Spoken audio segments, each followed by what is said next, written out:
Welcome to TV 888 news. తుంగతుర్తిలో BRS party silver jubilee రజతోత్సవ సభ పోస్టర్ను ఆవిష్కరించిన తుంగతుర్తి మాజీ ఎమ్మెల్యే డాక్టర్ గాదరి కిషోర్ కుమార్. గులాబీ పార్టీ రజతోత్సవ సభకు లక్షలాదిగా కదిలి రావాలి. బీఆర్ఎస్ 10 ఏళ్ల పాలన ప్రజా సంక్షేమమే పరమావధిగా సాగింది. కాంగ్రెస్ సంక్షేమ పథకాలు అమలు చేయడంలో విఫలమైందని, కాంగ్రెస్ ఇచ్చిన హామీలు నెరవేర్చేంత వరకు ప్రజల పక్షాన పోరాడతాం. రానున్న స్థానిక సంస్థల ఎన్నికల్లో కాంగ్రెస్ పార్టీకి తగిన బుద్ధి చెప్పాలి. 25 ఏళ్ల గులాబీ పండుగను విజయవంతం చేద్దాం. బీఆర్ఎస్ పార్టీ సిల్వర్ జూబ్లీ బహిరంగ సభకు సంబంధించిన గోడ పత్రిక ఆవిష్కరించడం జరిగింది. ఈ కార్యక్రమంలో బీఆర్ఎస్ పార్టీ మండల అధ్యక్షులు తాటికొండ సీతయ్య, కుండగాని రాములు, గోపగాని వెంకన్న తదితర నాయకులు పాల్గొన్నారు. జై తెలంగాణ, జై తెలంగాణ, కేసీఆర్ గారి నాయకత్వం, కేసీఆర్ గారి నాయకత్వం, కిషోర్ గారి నాయకత్వం, కిషోర్ గారి నాయకత్వం, జగదీశ్వర రెడ్డి గారి నాయకత్వం, జగదీశ్వర రెడ్డి గారి నాయకత్వం జయప్రదం చేయండి. వరంగల్లో 27న జరిగే బీఆర్ఎస్ రజతోత్సవ సభలను, వరంగల్లో 27న జరిగే బీఆర్ఎస్ రజతోత్సవ సభలను గుర్తిల్లాలి. కేసీఆర్ గారి నాయకత్వం.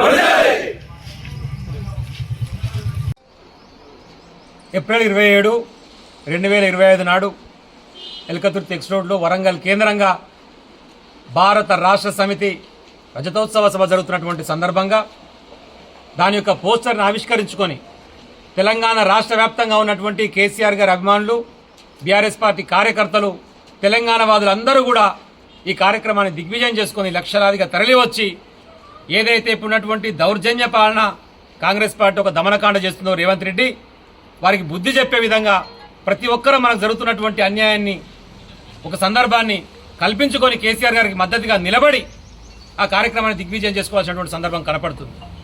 ఏదో జరుగుద్దనుకొని ఊహించి అబాసు పాలైనటువంటి పరిస్థితి ఈరోజు తెలంగాణ నాయకత్వము, ఆ కాంగ్రెస్ పార్టీ, ఆ రేవంత్ రెడ్డి, ఆ కేంద్ర పార్టీ ఉన్నటువంటి రాహుల్ గాంధీ కనిపిస్తున్నది. మేము ఏదో చేస్తాం, ఏదో ఎలగబెడతామని చెప్పేసి అడ్డగోడు హామీలు ఇచ్చి ఒక్కదాన్ని కూడా నెరవేర్చేటువంటి పరిస్థితి లేక దిక్కుతోచక తెలంగాణ అస్తిత్వానికే దెబ్బతీసేటువంటి పరిస్థితి వచ్చినప్పుడు బాహాటంగా బయటకు వచ్చి తెలంగాణని కాపాడాల్సినటువంటి బాహుబలిగా కేసీఆర్ గారు రేపు ముందుకు రాబోతున్నారు. అది కేసీఆర్ గారితో మాత్రమే సాధ్యమవుతుంది. ఎందుకంటే తెలంగాణను సాధించి తన బిడ్డగా దాని ఆలనా పాలన చూసి బాగు చేసుకున్నటువంటి సందర్భం కేసీఆర్ గారిది. నేను ముఖ్యమంత్రి అయితే చాలు, తెలంగాణ ఎక్కడ పోతే నాకేందినటువంటి నేపథ్యం రేవంత్ రెడ్డిది. ఇది ప్రజలు గమనిస్తున్నారు, అర్థం చేసుకుంటున్నారు.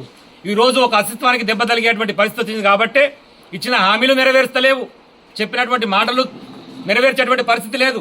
అడ్డగోలుగా గవర్నమెంట్ అధికారాన్ని ఉపయోగించి నేను భూములను అమ్ముతా, నేను నీళ్ళనీయ, ఎవరైనా సరే నన్ను ప్రశ్నించి ఎదిరించి మాట్లాడితే వాళ్ళ మీద అక్రమ కేసులు పెట్టి జైలుకి పంపుతానటువంటి ఒక దౌర్జన్యమైనటువంటి పరిస్థితి ఈరోజు తెలంగాణలో ఉంది. కాబట్టి కేసీఆర్ గారు రేపు పెట్టేటువంటి మీటింగ్ మనందరం కలిసికట్టుగా భాగస్వాములమై మద్దతు తెలిపి ఈ కాంగ్రెస్ ప్రభుత్వాన్ని ఎండగట్టాల్సినటువంటి పరిస్థితి ఉన్నది అని చెప్పి దయచేసి అర్థం చేసుకోవాలని చెప్పి మీకు విజ్ఞప్తి చేస్తా ఉన్నాను.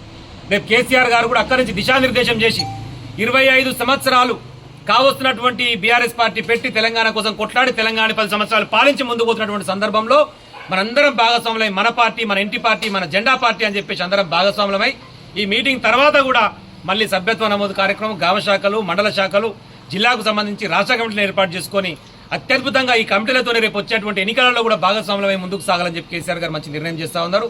కావున 27 ఏప్రిల్లో జరిగేటువంటి భారీ బహిరంగ సభను మీరందరూ కలిసికట్టుగా దిగ్విజయం చేయాలని చెప్పేసి హృదయపూర్వకంగా విజ్ఞప్తి చేస్తా ఉన్నా.